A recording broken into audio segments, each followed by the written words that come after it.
Bismillahirrahmanirrahim. Assalamualaikum warahmatullahi wabarakatuh. Waalaikumsalam. Alhamdulillahirabbil alamin wassalatu wassalamu ala asrofil anbiya'i wal mursalin nabiyina Muhammadin wa ala alihi wa sahbihi ajma'in amma ba'du. Alhamdulillah.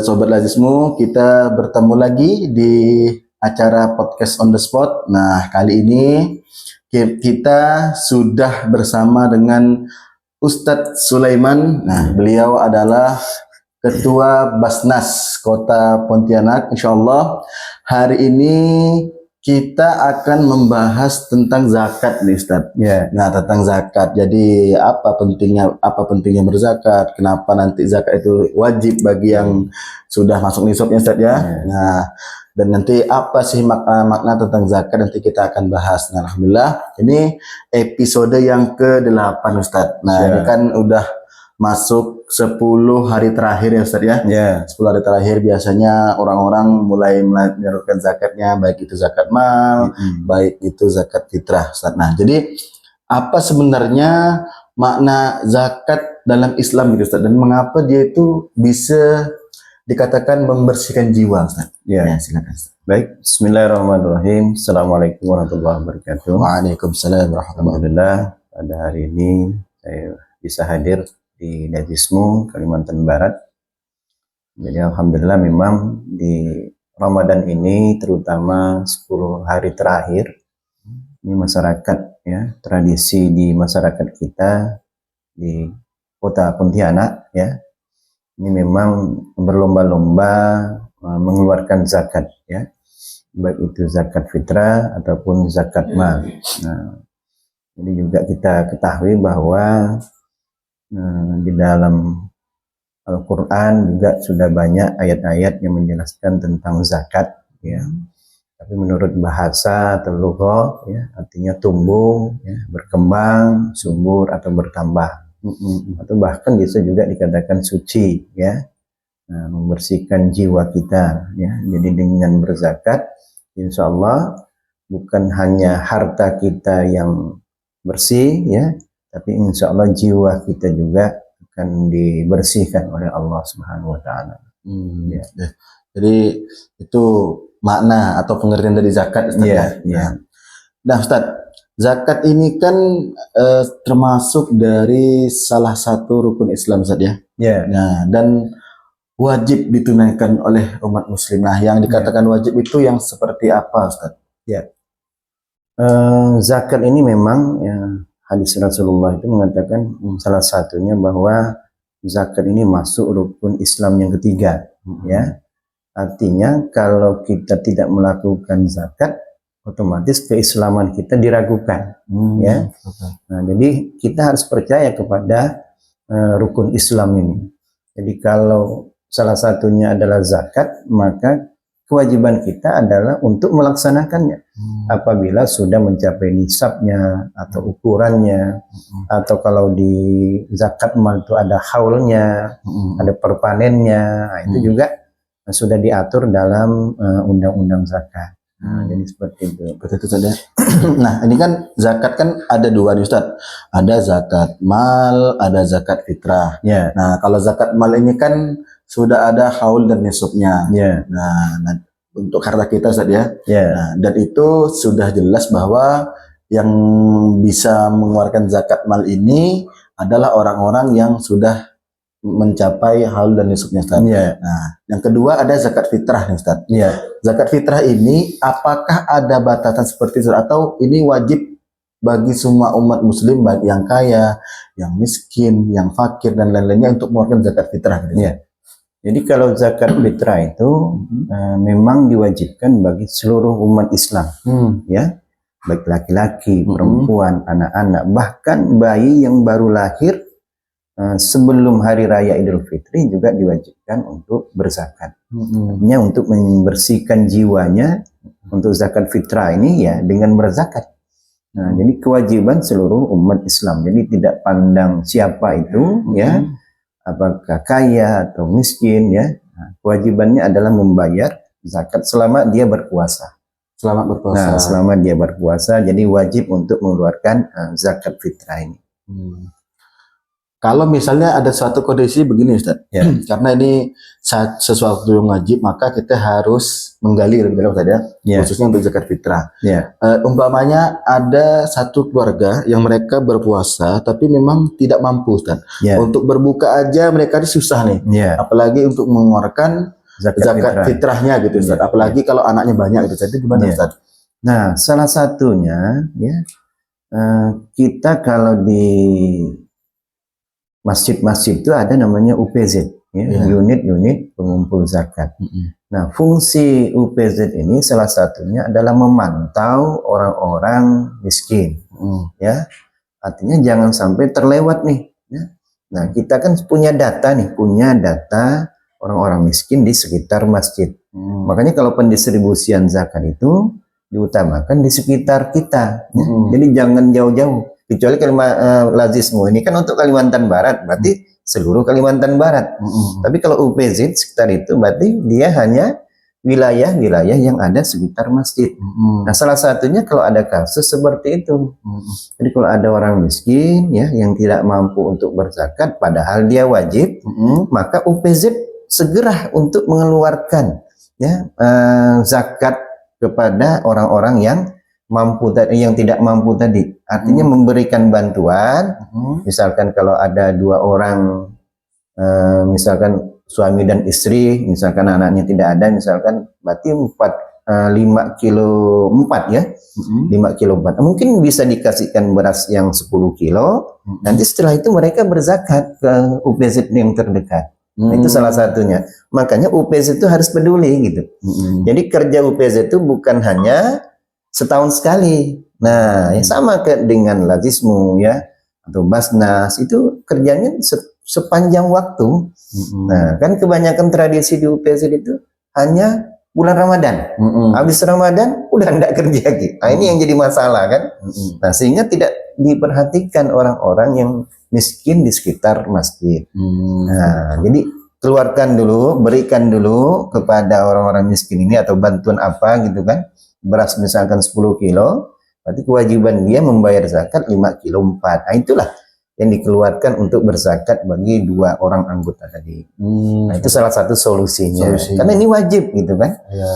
Nah, berarti kalau misalnya ada orang yang tidak terkoneksi gitu Ustaz, dengan UPZ dengan latih gimana Ustaz? Nah, keluarganya harusnya. Keluarganya ya. Atau mungkin lebih jauh ke Basnas atau ke Lazismu atau lembaga-lembaga zakat atau pemerintah ya. Kalau di Kota Pontianak, pemerintah Kota Pontianak. Nah, kan ada istilahnya bantuan pemerintah itu kan ada beras, ada bantuan tunai. Nah, mungkin bantuan itulah yang untuk pembayaran zakat fitrah. Oke. Pokok intinya wajib saja, wajib tidak bisa di. Jadi kalau misalnya teman-teman ada info yang tidak mampu, sebagai keluarganya juga boleh membantu. Iya, keluarganya bisa membantu. Nah, sekarang kita berbicara zakat mal nih, Ustaz. Nah, berbicara zakat mal. Zakat mal ini kan ada banyak jenis nih, Ustaz. Nah, tapi yang paling umum gitu, Ustaz, kan nisabnya sama dengan 85 gram emas. Seperti itu.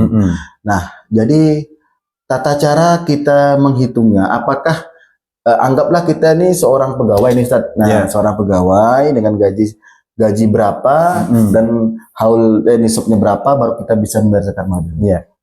Jadi untuk zakat mal yang pertama itu dia harus mempunyai harta ya, atau syarat pertama memiliki harta milik sepenuhnya. Jadi harta itu punya dia gitu. Jadi bukan punya orang tua atau saudara, tapi punya dia sepenuhnya. Al-milkut tam namanya kan. Nah, jadi punya dia. Nah, itu yang bisa dizakatkan. Kemudian yang kedua, dia bisa berkembang ya, an-nama. Jadi harta yang dia punya itu bisa berkembang. Nah, mungkin salah satu contoh misalkan mobil nih. Nah, mobil kalau dipakai pribadi itu tidak terkena zakat ya. Tapi kalau sudah dijadikan rental ya atau ojek online, Maxim, Grab dan sebagainya ya. Nah, maka hasil dia selama 1 tahun itu sampai tidak Nah, sampai tidak namanya nisabnya. Ya. Kalau sampai maka kewajiban dia untuk mengeluarkan zakat. Tapi kalau tidak sampai maka tidak ada kewajiban. Mungkin berinfak saja. Oh, seperti itu. Ya. Atau misalkan punya rumah. Nah, kalau rumah dipakai pribadi, walaupun harganya 0,5 miliar ya dan sebagainya, itu tidak terkena zakat kalau kita pakai pribadi. Tapi kalau udah dijadikan kontrakan atau kos-kosan ya, nah hasil kos-kosan itu, hasil kontrakan itu berapa selama 1 tahun. Jadi ada namanya haulnya. Salah satu yang keempat itu ada haul. Nah, haul itu bisa per tahun, bisa per panen. Oh, gitu. Nah, bisa per tahun, bisa per panen. Nah, kemudian ada nisab. Nah, nisabnya itu kalau zakat seperti profesi tadi, itu nisabnya pakai emas. Ya. Pakai emas. Nah, 85 gram emas. Ya. Cuma yang jadi masalah sekarang ini emas kan naik nih. Iya, betul. Nah, emas ini naik.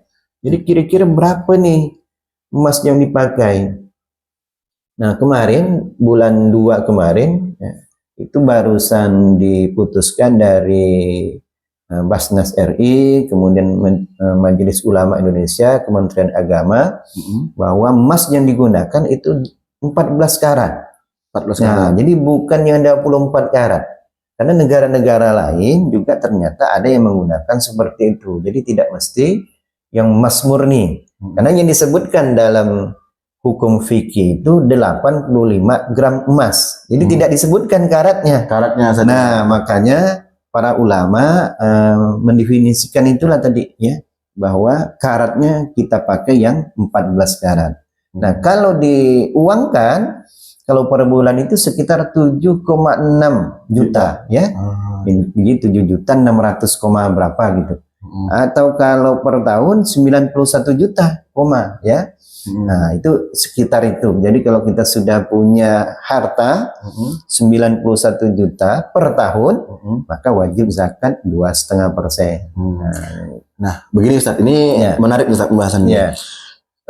Berarti yang anggaplah tadi yang 91 juta itu, apakah dari gaji saja Ustadz yang dihitung atau ditambah dengan tabungan kita Ustadz? Biasanya kan ada nih yang bilang begini, Ustadz saya ini punya gaji 3 juta, itu kan berarti kan tidak masuk Ustadz. Cuman saya punya tabungan 200 juta nih Ustadz. Nah, itu kira-kira gimana Ustadz? Dalam ilmu fikih bahwa penghasilan ya, yang dihitung itu penghasilan. Apakah kita mau menggunakan tabungan? Karena kalau tabungan itu ditunggu dulu 1 tahun. Nah, gitu. Nah, tersimpan 1 tahun. Jadi kalau kita punya tabungan misalkan 100 juta lah ya. Kita punya 100 juta, berarti sudah masuk nih. Nah, kalau tersimpan setahun, maka wajib zakat 2,5%. Tapi kalau kita menggunakan penghasilan kita tadi, otomatis tidak masuk dia. Nah, tidak masuk. Kalau 3 juta tidak masuk kan, artinya dia harus 7,6. Nah, tapi kalau tabungan dia masuk yang 200 juta tadi. Jadi tapi tunggu satu tahun, tersimpan 1 tahun. Tersimpan 1 tahun. Berarti yang kena zakat itu bukan penghasilannya, tapi tabungannya. Nah, berbicara lagi tentang zakat mal nih Ustaz. Ini karena ini pembahasan cukup menarik Ustaz ya. Contohnya kita punya perhiasan nih Ustaz. Nah, perhiasan ini kan ya biasanya banyak nih ibu-ibu yang punya kan, ada yang dipakai, ada yang enggak gitu. Nah, itu gimana tuh Ustaz?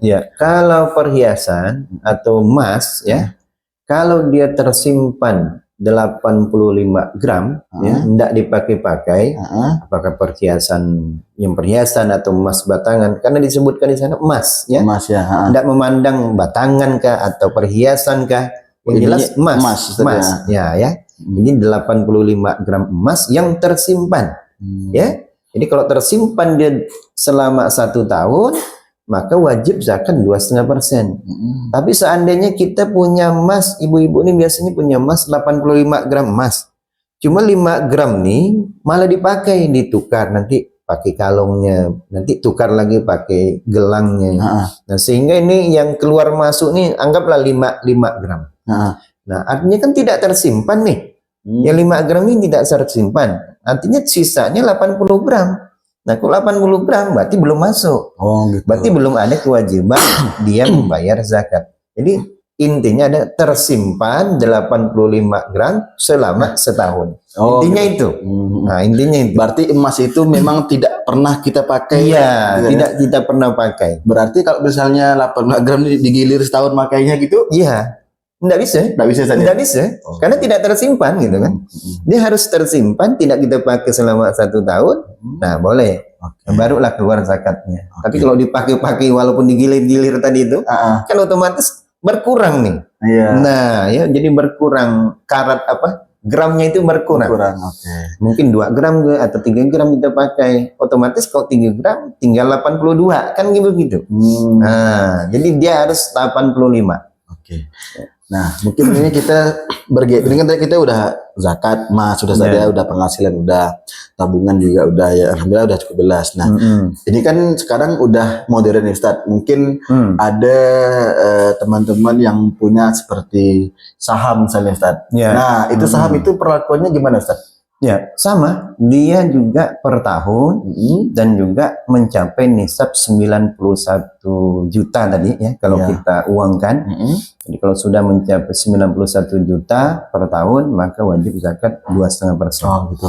Jadi artinya per tahun dia saham walaupun bolak-balik nah, dilihat dalam 1 tahun nih. Nah, kalau sampai 91 juta penghasilan kita jual saham dan sebagainya itu maka wajib zakat 2,5%. Oke, nah ini pamungkas nih Ustaz tentang zakat mal. Belum masih panjang nih Ustaz, masih panjang. Ini kita tentang zakat mal ini ya.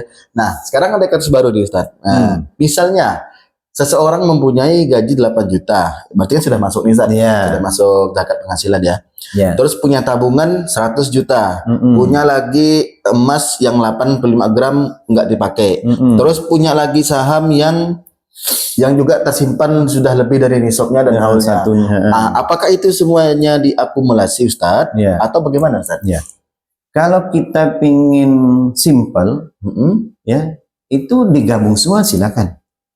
Cuma kan yang jadi masalah kalau tabungan kita mulai nabung tuh bulan berapa? Kan beda. Saham kita mulai usaha bulan berapa? Nah, kemudian mungkin penghasilan kita mulai PNS tuh bulan berapa?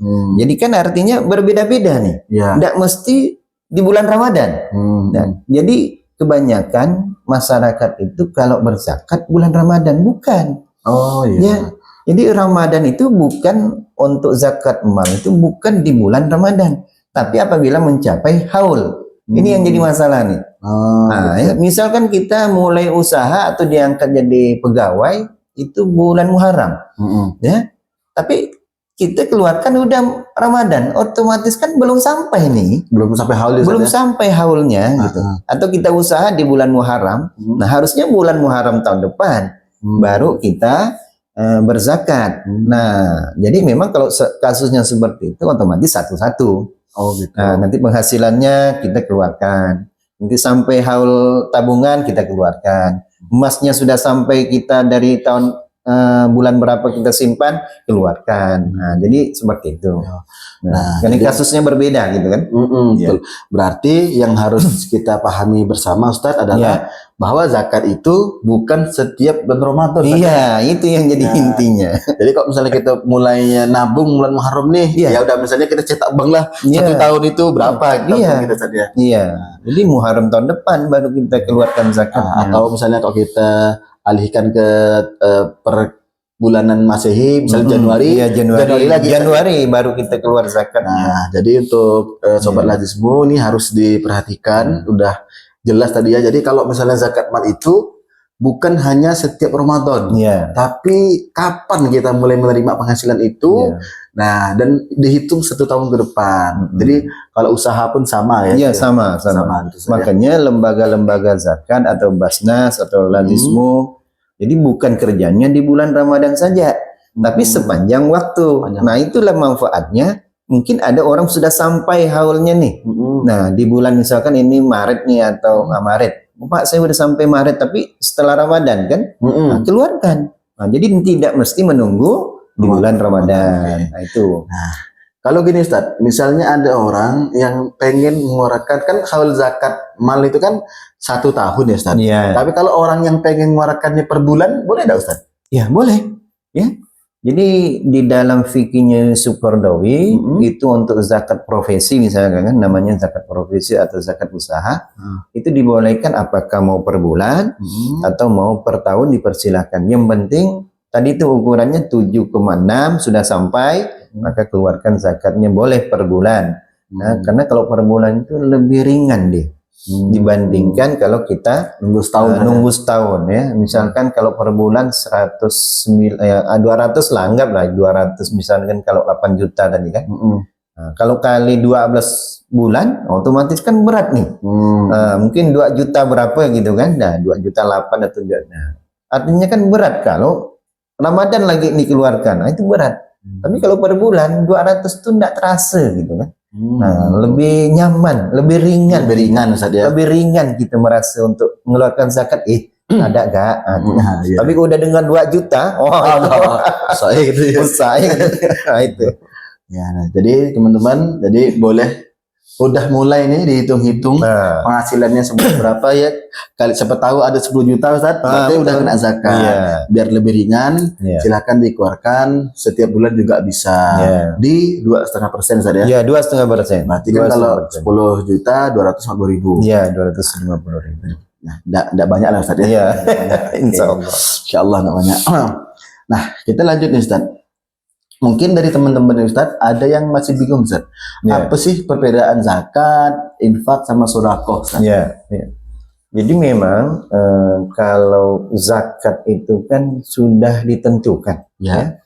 Nah, tadi yang saya katakan zakat itu pengambilan tertentu dari harta yang tertentu dan menurut sifat-sifat yang tertentu dan diberikan kepada golongan yang sudah ditentukan. Nah, artinya sudah ada ketentuan-ketentuannya untuk zakat. Nah, tapi kalau infak itu segala macam bentuk pengeluaran pembelanjaan, baik untuk kepentingan pribadi, keluarga, ya, ataupun lainnya. Kemudian sedekah itu adalah segala bentuk pembelanjaan infak di jalan Allah. Tapi kalau saya biasa mengartikan kalau infak itu lebih kepada duit. Nah, kita misalkan ada uang receh, itu infak. Atau misalkan kita masukkan dalam kotak amal, itu infak. Nah, tapi kalau bentuk-bentuk yang lain, misalkan ada beli semen untuk masjid, misalkan ada pasir, atau beli aqua, atau beli makanan untuk orang-orang fakir miskin, itu namanya sedekah. Nah, bahkan kata Rasulullah, senyum itu adalah sedekah. Nah, jadi seperti itu. Jadi lebih mudah. Jadi kalau infak dan sedekah ini dia tidak terikat. Nah, ya tidak ada ketentuan-ketentuan yang mengikatnya. Tapi kalau zakat sudah ada ketentuan. Misalkan zakat fitrah harus habis dibagikan sebelum hari raya Idul Fitri. Kalau zakat mal harus habis selama satu tahun. Nah, jadi hanya boleh 1 tahun kita kelola untuk zakat mal. Nah, jadi seperti itu. Oke, nah yang ini juga Ustaz, yang biasa terjadi di masyarakat. Kita sekarang ambil kasus zakat fitrah nih Ustaz. Nah, jadi kan masyarakat itu kebiasaannya mengeluarkan zakat kepada misalnya tetangganya, kepada keluarganya. Nah, apakah itu diperbolehkan Ustadz? Selama dia masuk kepada 8 asbab penerima manfaat gitu. Di dalam surah Al-Baqarah ayat 43, itu Allah berfirman wa aqimus shalah wa atuz zakah warka'u ma'ar raki'in. Wa aqimus shalah wa atuz zakah. Ya, keluarkan, tunaikan zakat. Nah, kewajiban seorang muslim itu sebenarnya hanya mengeluarkan zakat, tidak ikut membagikan zakat. Nah, jadi kewajiban kita nih ya sebagai seorang muslim, kewajiban kita hanya mengeluarkan, memberikan zakatnya. Tapi yang tugas untuk membagikan itu sudah disebutkan dalam surah At-Taubah ayat 60. Innamas shadaqatu lil fuqara'i wal masakin wal amilin. Ya, amil.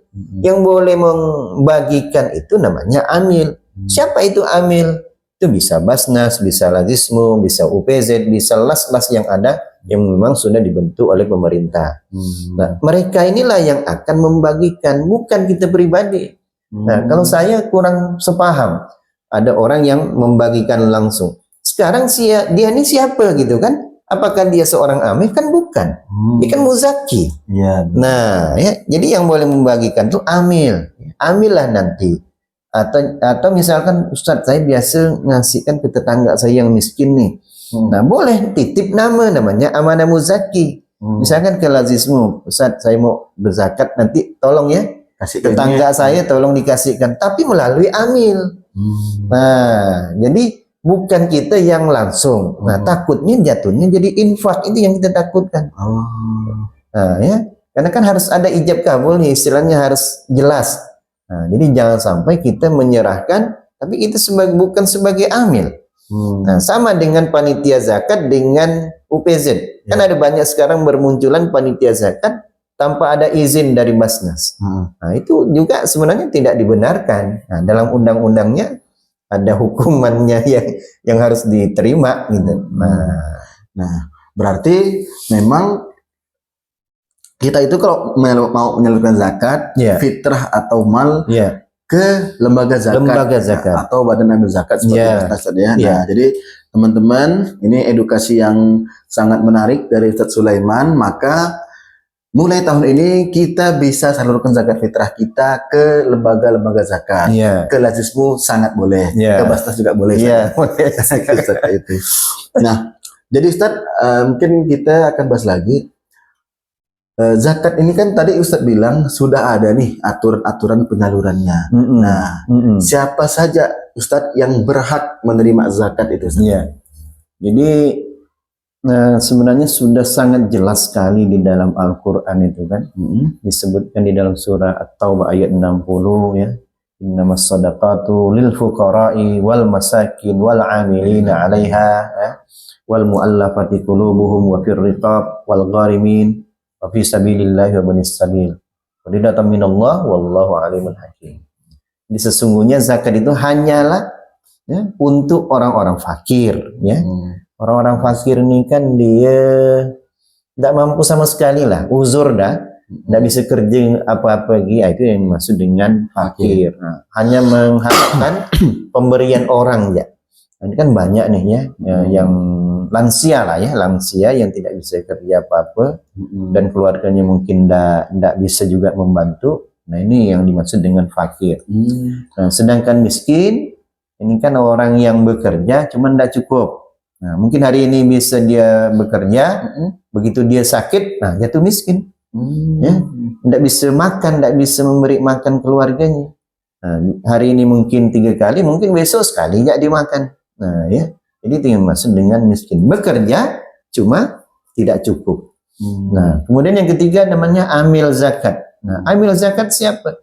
Nah, amil zakat ini adalah orang yang mengurus zakat, mengumpulkan, mendistribusikan, mendayagunakan, ya, itu yang dimaksud dengan amil zakat.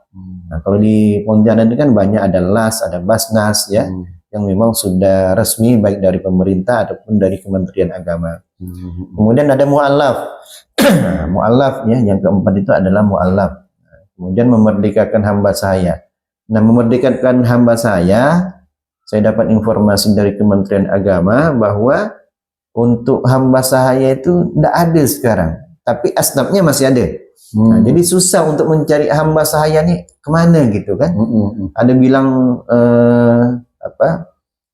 yang WNI ya, WNA ya, WNI ya, yang kerja di luar negeri, pembantu-pembantu rumah tangga. Tapi kan mereka masih digaji.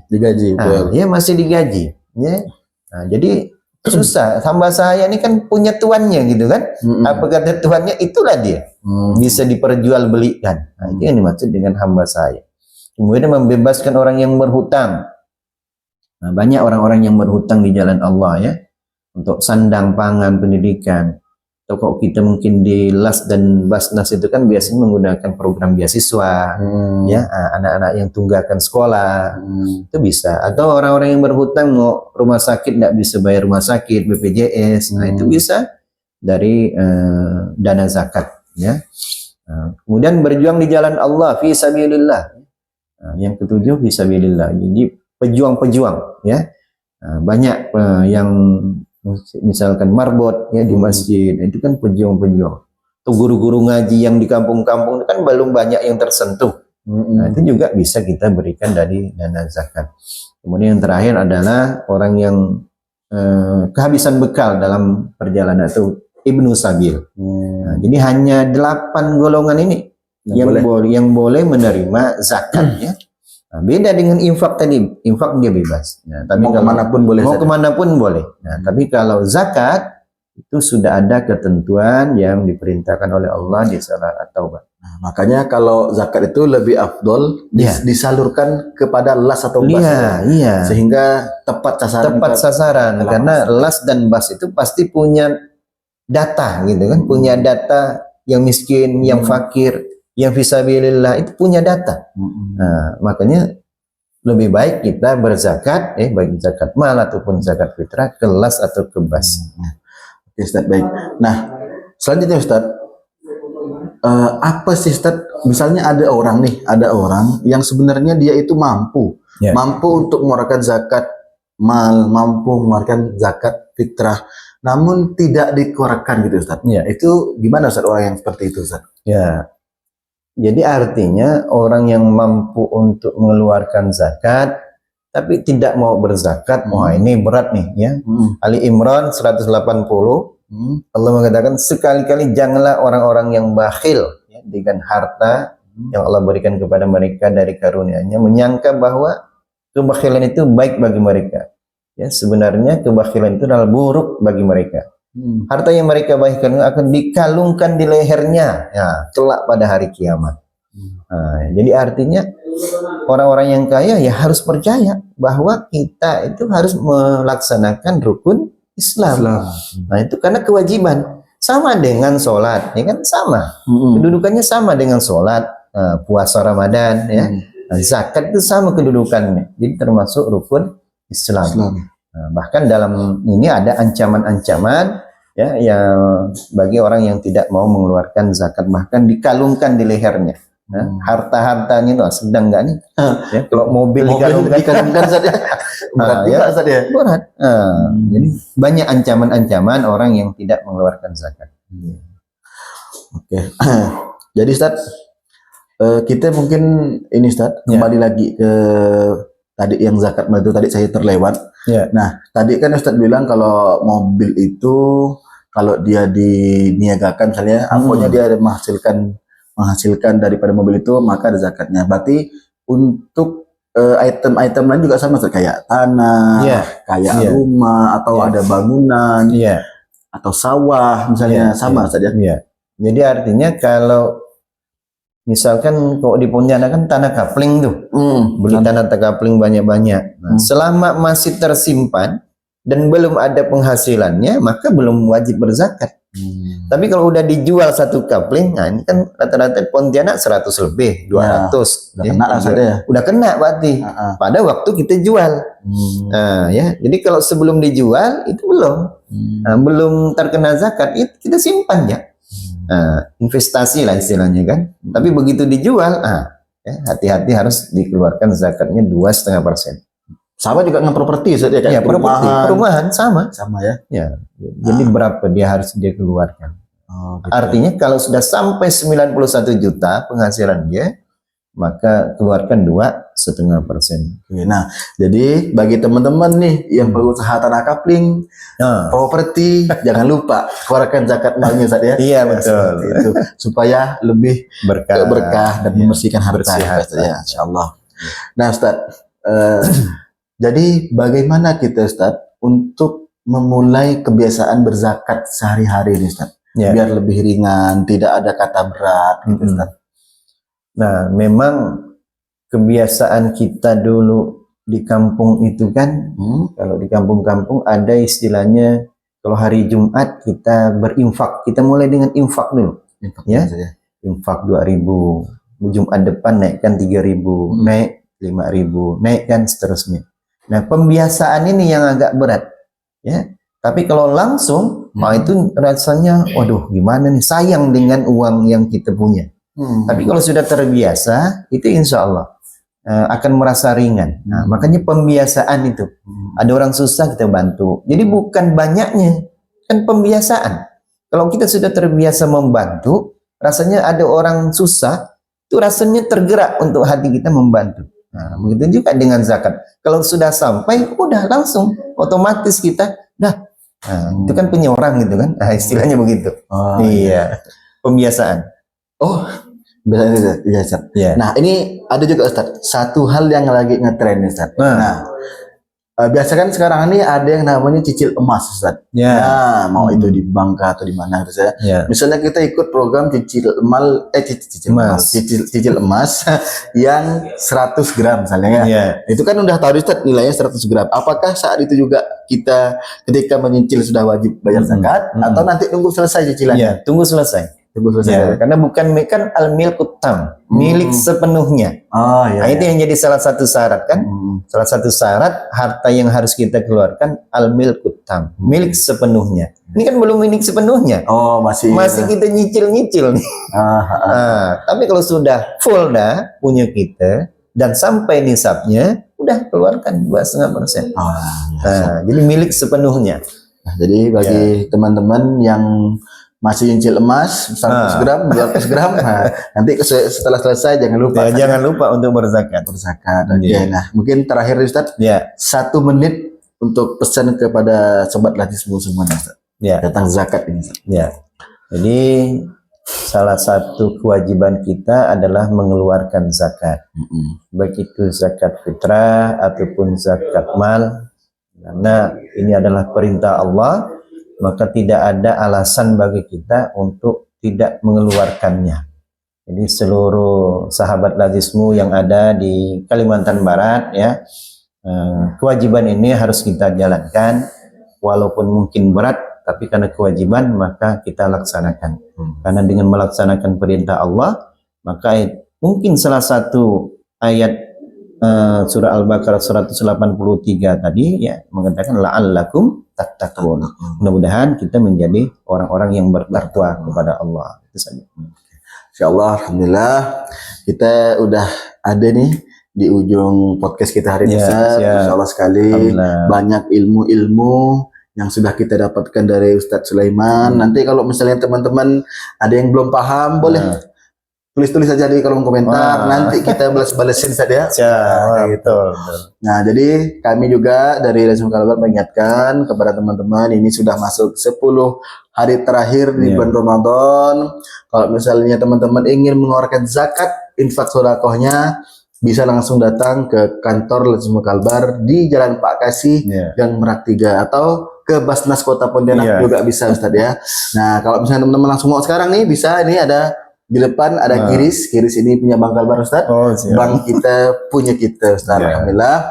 Jadi terima kasih Ustadz Sulaiman sudah menyempatkan waktunya pada hari ini di podcast On The Spot episode ke-8. Mungkin nanti kita akan bahas-bahas lagi, Ustadz, yang lain, yang kasus-kasus yang biasa di masyarakat, yang mungkin masyarakat bingung untuk menyalurkan atau gimana nih cara solusinya gitu. Nanti kita akan bahas lagi tentang zakat lebih luas lah. Nah, kalau begitu saya akhiri. Nasrum minallahi wa fatsun qarib wa basyiril mu'minin. Assalamualaikum warahmatullahi wabarakatuh. Waalaikumsalam warahmatullahi wabarakatuh.